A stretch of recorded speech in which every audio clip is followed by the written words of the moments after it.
बिस्मिल्लाहिर्रहमानिर्रहीम, अस्सलाम वालेकुम जनाब। मैं हूँ आपकी मेज़बान शबाना आरजू। प्रोग्राम आप देख रहे हैं चेहरे विद डॉक्टर काशिफ। जैसे कि आप सब जानते हैं कि इस प्रोग्राम में हम स्किन से मुतल्लिक या जो ब्यूटी से मुतल्लिक टिप्स होते हैं वो भी आपको देते हैं, और साथ ही साथ वो जो स्क्रीन पे नंबर आ रहा है उस नंबर पे जो लोग भी कांटेक्ट करते हैं, जिनको जो जो मसला होता है, तो वो मसले भी हम इन प्रोग्राम में डिस्कस करते हैं। कोशिश ये होती है कि ऑन स्पॉट जो मसला आपका होता है, जिसके बारे में आप मैसेज करते हैं या आप जानना चाहते हैं कि ये बीमारी है या ये मसला है, इसका इलाज क्या हो सकता है, या डॉक्टर साहब इसको किस तरह ट्रीट करते हैं, तो प्रोग्राम में डॉक्टर साहब हमारे साथ होते हैं, डॉक्टर काशिफ। उनसे हम ऑन स्पॉट कोशिश करते हैं कि आपके मसले का हल जो है वो पूछें और आपको लाइव बताएं। और कभी कभार ऐसा होता है कि हमारे पास वो मैसेजेस कुछ आपके रह जाते हैं, क्योंकि मैसेजेस इतने ज़्यादा होते हैं कि टाइम की शॉर्टेज की वजह से मैं पूरे पढ़ नहीं पाती। तो कोशिश ये होती है कि नेक्स्ट प्रोग्रामों में वही आपके सवालों के जवाब जो है वो डॉक्टर साहब से पूछें, उनसे आपके मसले डिस्कस करें। सबसे पहले तो डॉक्टर काशिफ को प्रोग्राम में वेलकम करूँगी। अस्सलाम वालेकुम डॉक्टर साहब। वालेकुम अस्सलाम। कैसे हैं आप? मैं बिल्कुल खैरियत से, ठीक ठाक। अच्छा डॉक्टर साहब, लास्ट जो हमने प्रोग्राम किया था उसमें हेयर PRP करवाई थी, ठीक है जी। उससे रिलेटेड कुछ मैसेजेस आए हुए हैं। कुछ पेशेंट ने और भी कुछ मसले बताए हैं कि हमारे साथ ये मसले मसाइल हैं, और इस हवाले से आप डॉक्टर साहब से पूछें। सो आज स्टार्ट करते हैं कि कौन क्या क्या पूछना चाह रहा है। वैसे तो मैसेजेस बहुत ज़्यादा होते हैं, लेकिन कोशिश ये होती है कि सारे शामिल करूँ, लेकिन टाइम कम होने की वजह से कम ही पढ़ पाते हैं। ठीक है, हमारे पास पहला मैसेज आया है। इन्होंने कोई अच्छा, इनको भी बालों का मसला है और इन्होंने एक पिक्चर भेजी है जिसमें गंजपन हुआ है, मतलब ये आप देख सकते हैं जी, जी। गंजपन हुआ है, ठीक है। अब इस गंजपन के बारे में ये पूछ रहे हैं कि इसका क्या इलाज है, और उन्होंने अपनी एज नहीं बताई है। कह रहे हैं कि प्रोग्राम में आपको देख रहा हूँ, पिक्चर सेंड कर रहा हूँ और आप टीवी के ज़रिए मुझे जवाब दें। Right, okay. जो गंजपन होता है इसको मेडिकल टर्मिनोलॉजी में एलोपेशिया एरियाटा कहते हैं। ये एक इम्यूनोलॉजिकल कंडीशन है, एक ऐसी कंडीशन है जिसकी कोई वजह नहीं होती है। यूजुअली स्ट्रेस से या परेशानी से ये बाल चले जाते हैं, या एक ऐसी कंडीशन होती है जिसमें बाल रेस्टिंग फेज़ में चले जाते हैं, ये बाल गिर जाते हैं। ज़्यादातर ऐसा होता है कि ये बाल वापस खुद ब खुद आ जाते हैं 18 से 20 महीने के दरमियान। अगर आप ट्रीट ना भी करें तो ये बाल खुद आ जाते हैं। लेकिन ऑब्वियसली गंजपन एक ऐसी चीज़ है कि लोगों को सोशली एक्सेप्टेबल नहीं होती है, तो वो परेशान होते हैं and they want to come and see their doctors. हमारे पास लोग आते हैं ऐसी कंडीशन के साथ। नॉर्मली कोशिश हमारी यही होती है कि हम उनको क्रीम्स या ओरल टैबलेट से ही ठीक करें। ठीक है। 2 से 3 महीने में ये बाल वापस आ जाते हैं। एज अ लास्ट रिजॉर्ट अगर ये बाल ठीक ना हो तो हम इनमें स्टेरॉइड के इंजेक्शंस भी लगा सकते हैं या PRP भी कर सकते हैं। लेकिन मेनली ये एक इन्फ्लेमेटरी कंडीशन है जो खुद ब खुद यूजुअली ठीक हो जाती है। ठीक है डॉक्टर साहब, आपने भी बात की कि इसमें स्टेरॉइड के इंजेक्शन लगा देते हैं। अमूमन लोग स्टेरॉइड को सुन के डर जाते हैं कि नहीं ठीक नहीं होता है, तो मतलब क्या ये ठीक है? जी बिल्कुल, आपकी बात बिल्कुल, क्योंकि अमूमन लोग स्टेरॉइड को सुन के ना हैंग हो जाते हैं कि अच्छा स्टेरॉइड नहीं इससे दूर रहो, ये ठीक नहीं होता है हेल्थ के लिए, स्किन के लिए, या फिर बिल्कुल that is correct. Steroid is life saving drug, बहुत इम्पॉर्टेंट मेडिकेशन है। अगर इसका गैर ज़रूरी और इनअप्रोप्रिएट इस्तेमाल हो तो ये नुकसानदेह मेडिकेशन है। लेकिन अगर अप्रोप्रिएटली इसको यूज़ करें, सही तरीके से यूज़ करें, तो इसके बहुत बेनिफिट्स भी हैं। इम्पॉर्टेंट चीज़ ये है कि आप जब भी इंजेक्शंस लगाएं बालों में या गंजपन के लिए लगाएं, तो आप किसी ट्रेंड डर्मेटोलॉजिस्ट के पास जाएं जिनको पता हो कि स्किन के किस लेवल में ये इंजेक्शन लगाना है, क्योंकि इसका एक साइड इफ़ेक्ट ये भी है कि अगर ये गलत लेवल पे लग जाए तो इसकी वजह से परमानेंट स्किन में स्कारिंग भी हो सकती है। तो इसलिए मैंने आपको शुरू में ही बताया कि एज अ लास्ट रिजॉर्ट अगर ओरल मेडिकेशन या क्रीम से आपका गंजपन ठीक ना हो तो तब हम इंजेक्शंस को यूज़ करते हैं। ठीक है। लास्ट टाइम जो हमने शो किया था ना, तो उसमें आपने हेयर पीआरपी करवाया था जी। जबकि अमूमन हम लोग सुनते हैं हेयर ट्रांसप्लांट, तो ये दोनों एक ही चीज़ होती है? नहीं, हेयर पीआरपी और हेयर ट्रांसप्लांट में बहुत डिफरेंस है। हेयर पीआरपी जो है एक ऐसा प्रोसेस है जिसमें हम आपका अपना ब्लड लेके हाँ। उसमें से प्लेटलेट्स जो हैं उनको निकाल के अलग कर देते हैं, ठीक है। और उन्हीं प्लेटलेट्स को हम बॉडी के बाहर एक्टिवेट करके दोबारा इंजेक्ट करते हैं। ठीक है। अब वो एक्टिवेटेड ग्रोथ फैक्टर्स जो होते हैं वो बालों की जड़ों में जाके ग्रोथ फैक्टर्स को एक्टिवेट करते हैं वहाँ पर। ठीक है। और जब वो ग्रोथ फैक्टर्स को एक्टिवेट करते हैं वहाँ से बाल हेल्दी होते हैं और निकलना शुरू हो जाते हैं। ठीक है। लेकिन हेयर ट्रांसप्लांट एक ऐसी कंडीशन है जहाँ बिल्कुल ही बाल नहीं होते हैं, और वहाँ हम बॉडी के या सिर के दूसरे हिस्से से, यूजुअली पिछले हिस्से से बाल निकाल के आगे की तरफ लगा देते हैं। ठीक है।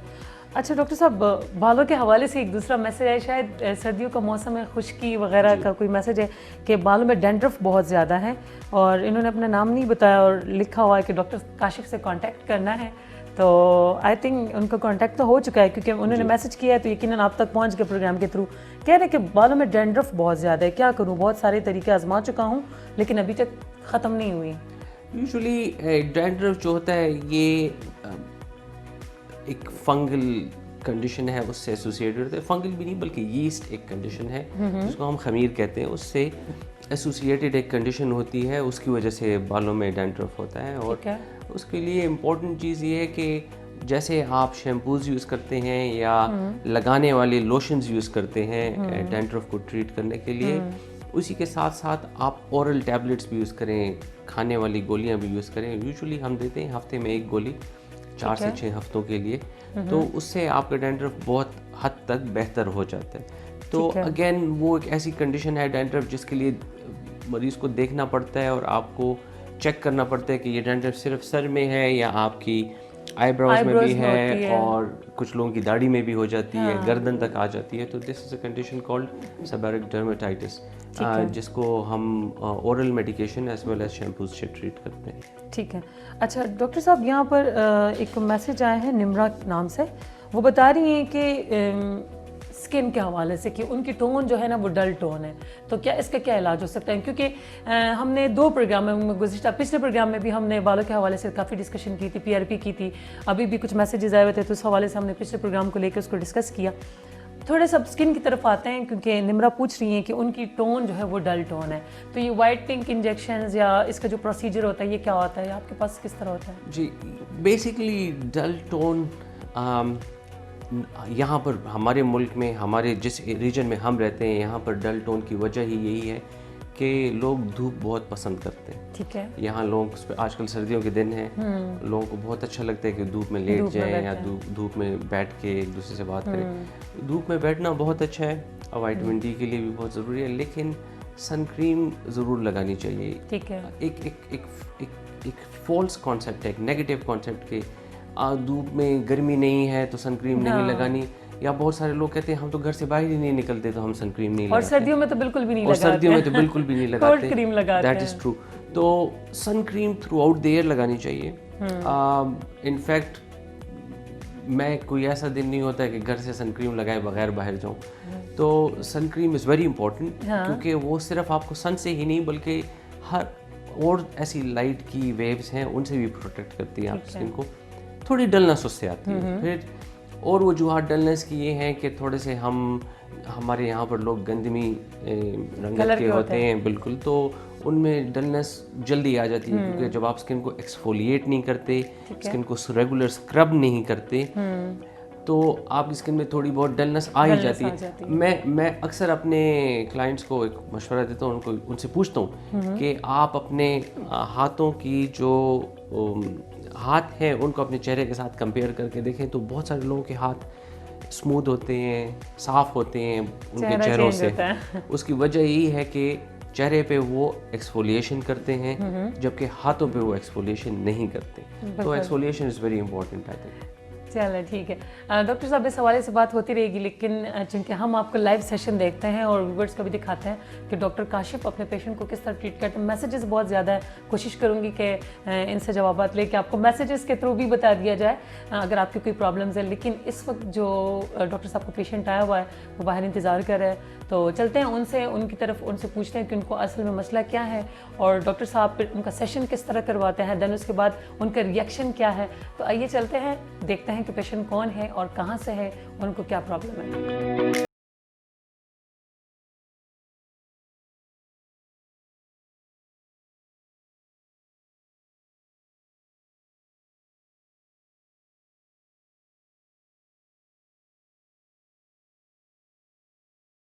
इस वक्त हम प्रोग्राम के दूसरे मरहले में हैं। यहाँ पर एक पेशेंट हमारे पास आई हुई है जो हमारे प्रोग्राम के थ्रू कांटेक्ट जिन्होंने किया था और जो आज डॉक्टर साहब से अपनी ट्रीटमेंट करवाएंगी।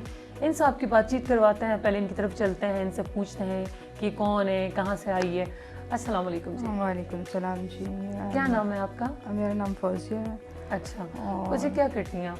मैं जॉब करती हूँ एजुकेशन डिपार्टमेंट के उसमें। अच्छा, एजुकेशन डिपार्टमेंट में, माशाल्लाह। ठीक है, क्या मसला क्या है आपको? मसला ये था कि मुझे मतलब पिगमेंटेशन बहुत ज़्यादा हो रही थी फेस पे, मतलब ये ब्लैक ब्लैक स्पॉट यहाँ नोज़ पे यहाँ ये बनना शुरू हो गए थे। तो इसके लिए फिर मैंने मतलब आप लोगों का प्रोग्राम देखा, वहाँ से मैंने मतलब डॉक्टर साहब का नंबर लिया और फिर मैंने आप लोगों से कांटेक्ट किया। ठीक है, आप ये बताएं कि आप जो पिगमेंटेशन का आप इलाज करवा रही हैं, तो आपको फील हो रही थी कहीं पर, जैसे आप कह रही हैं कि आप एजुकेशन डिपार्टमेंट में होती है, तो वहाँ पर आपको ये चीज़ें फील हो रही थी?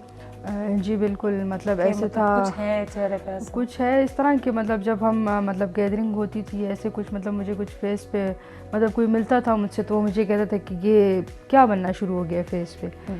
तो फिर यहाँ से जो है ना मतलब मुझे इसका वो हुआ कि इसका मुझे कुछ ना कुछ ट्रीटमेंट करना चाहिए। इससे पहले आपने कोई इलाज करवाया था, कोई घरेलू टोटके वगैरह? इससे पहले मैंने करवाई थी ट्रीटमेंट, डर्माटोलॉजिस्ट थे वो भी, मतलब मतलब ऐसे कोई ट्रीटमेंट नहीं थी, मेडिकेशन उन्होंने जो थी वो स्टार्ट की थी, वो 1 ईयर मैंने यूज़ की थी, लेकिन दोबारा फिर ये चीज़ जो है ना ये शुरू हो गई। तो वो 1 ईयर में कवर हुई थी? जब आपने मेडिकेशन छोड़ी तो दोबारा आ गए? जी, दोबारा ये चीज़ शुरू हो गई। और ये आपकी कोई इसका भी मसला है, अपर लिप के ऊपर ये जो हेयर्स हुए हुए हैं? हेयर्स भी हैं और मतलब ऐसे ये स्कार्स इन्होंने वो कर दिए, बना दिए।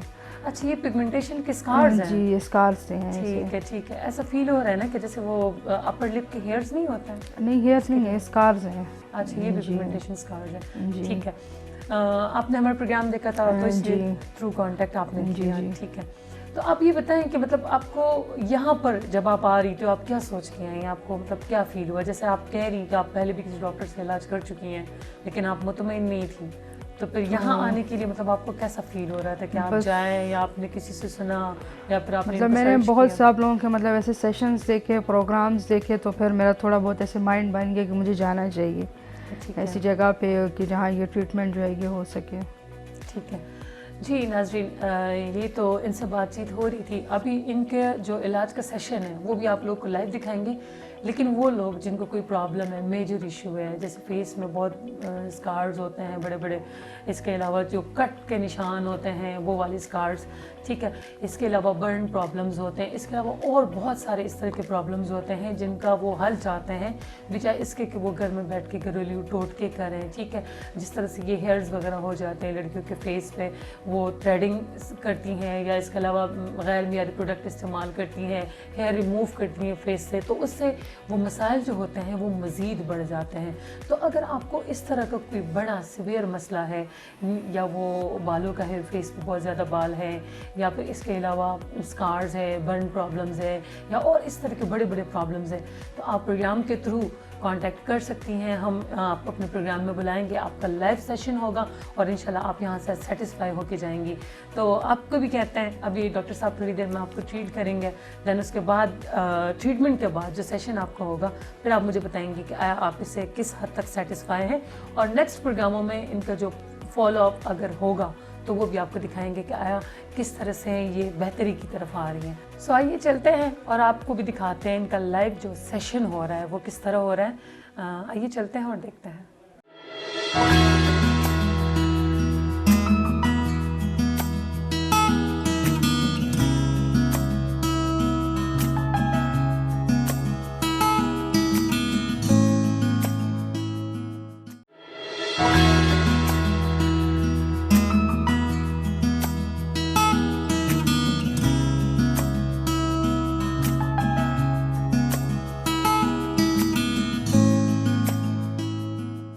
नाजरीन, आज की पेशेंट से हम मिले और हमने, जैसे आपने देखा, हमने उनको इंटरव्यू किया और उनसे उनकी प्रॉब्लम्स के बारे में पूछा।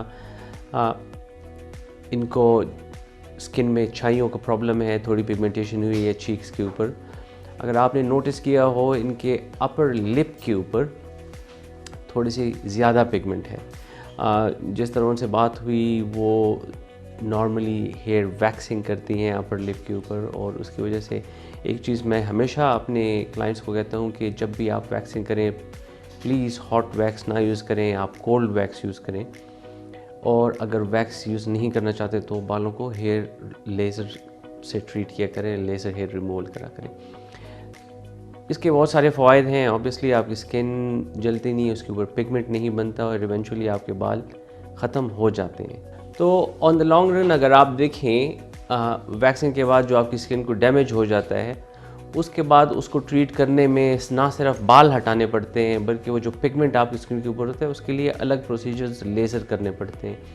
बहुत सारे मेरे पास क्लाइंट्स ऐसे आते हैं जिन्होंने बहुत लंबे अरसे तक वैक्सिंग की होती है, जिसकी वजह से आपके चेहरे के ऊपर परमानेंट पिगमेंटेशन पड़ जाती है। बहुत सारे मेरे क्लाइंट्स ऐसे हैं जो मेरे पास आते हैं स्पेसिफ़िकली बॉडी के डिफरेंट पार्ट्स के ऊपर डार्क पिगमेंटेशन के लिए, जो हाथों के ऊपर या पैरों के ऊपर लगातार वैक्सिंग के बाद उनको परमानेंट पिगमेंट हो जाता है, परमानेंट मार्क्स पड़ जाते हैं। तो उसके लिए चूँकि ऐसी स्किन ट्रीटमेंट होती है, आपकी स्किन जली हुई होती है, उसको ट्रीट करने में काफ़ी लंबा अर्सा 6 से 8 महीने लगते हैं। तो मेरा अपना मशवरा यही होता है अपने क्लाइंट्स को कि बजाय इसके कि आप इस हद तक जाएं, आप शुरू से ही लेज़र से बाल ट्रीट करें, जो कि बहुत ही सेफ़ है। लेज़र के कोई साइड इफ़ेक्ट्स नहीं है, स्किन को कोई नुकसान नहीं पहुंचाता, क्योंकि laser is only a light, it's not a radiation. यहाँ पर एक और इम्पॉर्टेंट फैक्टर है जो मैं मेंशन करना चाहता हूँ, जिसके ऊपर बात करना चाहता हूँ, वो ये है घरेलू टोटके।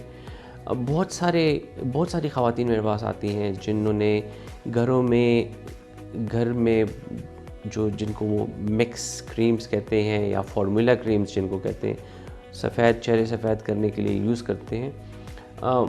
उसकी सोर्सेज मुख्तलिफ हैं, ब्यूटी पार्लर से ले लेते हैं या हकीम पंसारियों से लेते हैं। प्लीज़ ऐसी क्रीम्स को अवॉइड करें, क्योंकि उनमें हाई क्वांटिटी ऑफ स्टेरॉइड्स होती हैं, हाई क्वांटिटी ऑफ मर्करी होती है, जो स्किन को परमानेंटली डैमेज करती है।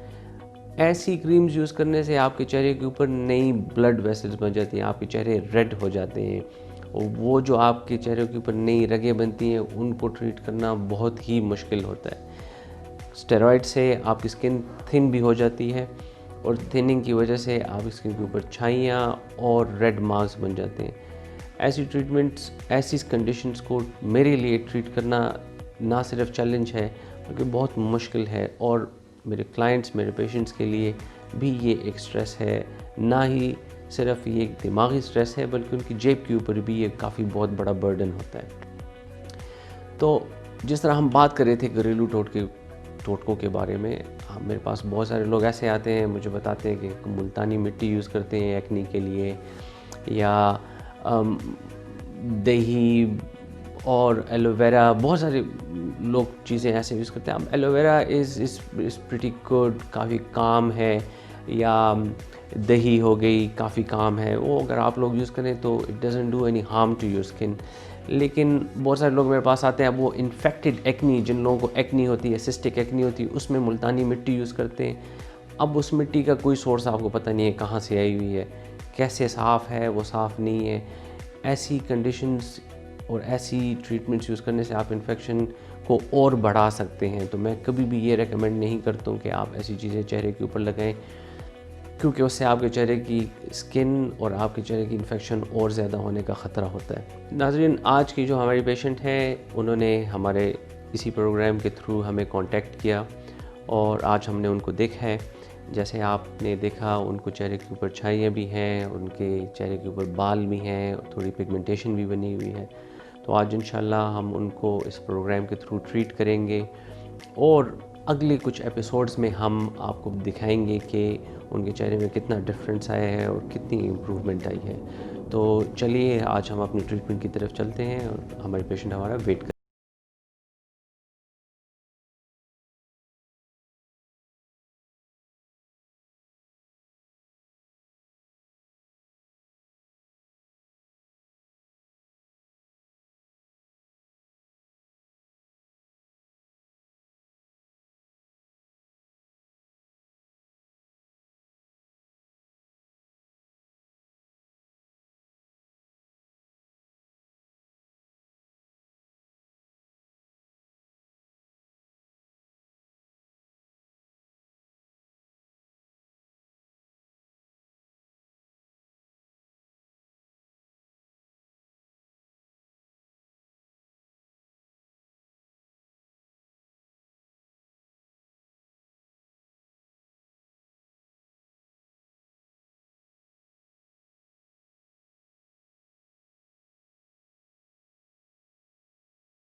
ओके,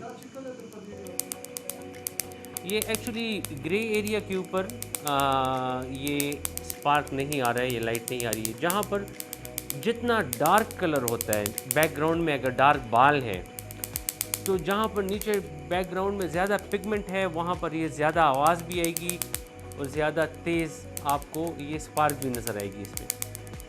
तो बेसिकली ये कलर को टारगेट कर रहा है। It's targeting a dark colour in the skin.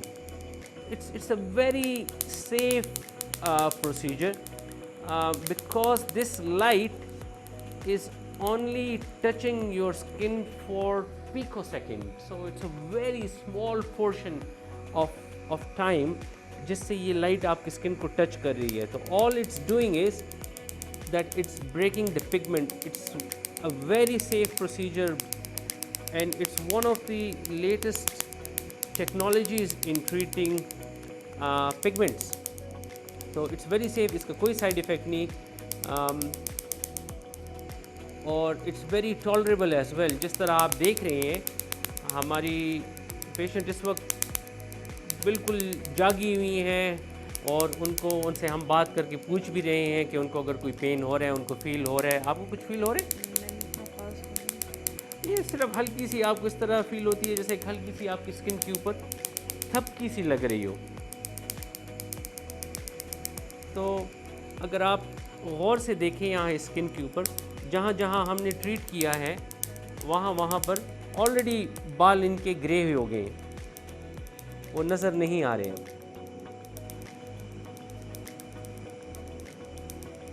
और यही लेज़र जो है हम फंगल इन्फेक्शंस में भी यूज़ करते हैं। बहुत सारी स्किन की इन्फेक्शंस होती है और या जिन बच्चों को या जो पैदाइशी चेहरे के ऊपर दाग होते हैं उनको भी हम इसी लेज़र से ट्रीट करते हैं। बहुत सारे मेरे पेशेंट्स इस तरह हैं, बहुत दूर दूर से आते हैं जिनको बचपन में चेहरे के ऊपर दाग हुए होते हैं, पैदाइशी जो दाग होते हैं वो हम इस लेज़र से ट्रीट करते हैं और वो ख़त्म हो जाते हैं।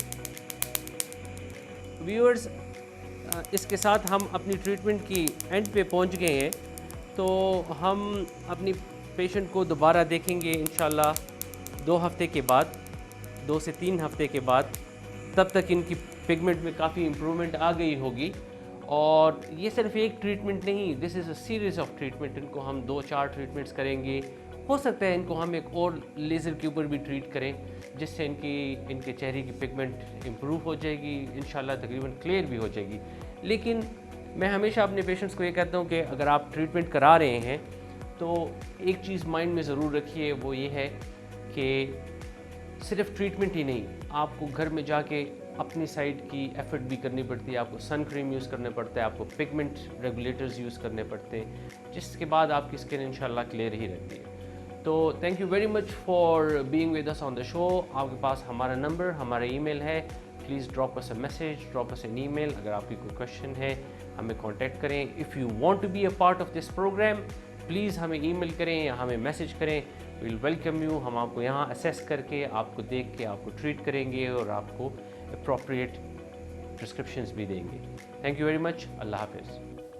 बिल्कुल भी पेनफुल ट्रीटमेंट ये नहीं थी और बहुत अच्छा मुझे लगा कि रिलैक्सिंग एनवायरनमेंट और कोई मुझे ऐसे इरिटेशन वगैरह फील नहीं हो रही है और अच्छा एक ट्रीटमेंट मुझे लगा ये और स्किन इम्प्रूव मुझे लग रही है अपनी काफ़ी।